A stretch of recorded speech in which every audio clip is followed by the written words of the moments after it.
पानी नहीं, अमृत है, और अमृत की तुलना कभी भी पानी से नहीं हो सकती। वेस्टीज के प्रोडक्ट की तुलना, वेस्टीज प्लांट की तुलना कभी भी मार्केट वाले प्रोडक्ट से, मार्केट के प्लांट से नहीं हो सकती, क्योंकि ये प्रोडक्ट आपके घर में बरकत लाते हैं, ये लक्ष्मी का रूप है। अगर आप इस प्रोडक्ट की तुलना मार्केट के प्रोडक्ट से करते हैं तो आप अपने घर में बरकत को रोक देते हैं। फ्रेंड्स, हम बहुत बड़ा कंट्रीब्यूशन दे सकते हैं अपने देश के लिए, और सबसे पहले तो अपने लिए दो। जिन लोगों ने आजादी दिलाई आज वो नहीं है, वो उसका मजा तक नहीं ले रहे हैं। अपने जीवन काल में उन्होंने उस आजादी का सुख नहीं देखा। 23 साल की उम्र में भगत सिंह चले गए इस दुनिया से, उन्हें आजादी का वो मौका नहीं मिला, उस आजादी को जीने का मौका नहीं मिला। आज हमें जो मिल रहा है वो किसी और की देन है। हम अपने परिवार को वो सुख सुविधाएं देने के लिए क्या कुछ लोगों के रिजेक्शन नहीं सुन सकते, कुछ लोगों की बातें नहीं सुन सकते? 4-5 प्लांट डेली, बहुत सारे चैलेंजेस आएंगे बिजनेस में, लेकिन फिर भी हमें टिके रहना है, क्योंकि आप किसी और के लिए नहीं, अपने लिए कर रहे हैं, अपने परिवार के लिए कर रहे हैं।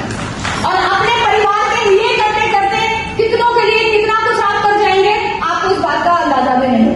इसलिए सबसे पहले हमारा जो इंटेंशन होना चाहिए, बहुत पैसे कमाने के, ज्यादा टैक्स पे करना है, और उन टैक्स से कि जितने भी डेवलपमेंट के काम हो रहे हैं ना, आप जो इस डेवलपमेंट को देखें तो आपको प्राउड होना चाहिए कि इसमें आपका कंट्रीब्यूशन है, आपकी वजह से डेवलपमेंट करने में आ रहा है, आपकी वजह से।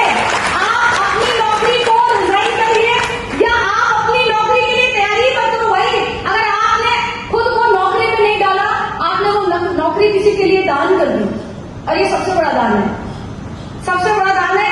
आप नौकरी की तैयारी छोड़कर वेस्टीज के एंटरप्रेन्योर बनिए, वेस्टीज में सफल हुई, लाखों रुपए महीने कमाइए। मेरे पापा कहते थे लड़की ने 5-10 हजार रुपए कमाएगी बहुत है, ब्यूटिशियन का कोर्स करा तो टीचर बन जाएगी, इतना बहुत है इसके लिए। लेकिन थैंक्स टू वेस्टीज मुझे वेस्टीज मिला, और 2.25 करोड़ रुपए मैंने कमाए हैं। 200 भी बोल दिया तो हो ही जाएगा। और फ्रेंड्स, जाते जाते एक लास्ट स्टोरी, हमारे लिए कितना जरूरी है किसी चीज से कनेक्ट होना, और वो भी दिल से कनेक्ट होना। हमारे शरीर में सबसे ऊंचा स्थान मस्तिष्क का है, ये सुन लो, लेकिन कभी नहीं कहते कि ईश्वर मस्तिष्क में रहता है। हमेशा क्या कहते हैं? ईश्वर कहाँ रहता है? कहाँ रहता है? कभी नहीं कहते कि मस्तिष्क में रहता है, हमेशा कहते हैं कि ईश्वर हमारे हृदय में रहते हैं। हृदय का स्थान मस्तिष्क के स्थान से ऊंचा है, क्योंकि मस्तिष्क लॉजिक देगा आपको, लॉजिकल माइंड होता है, लेकिन हृदय भावनाओं से ये चलता है, इसे भावना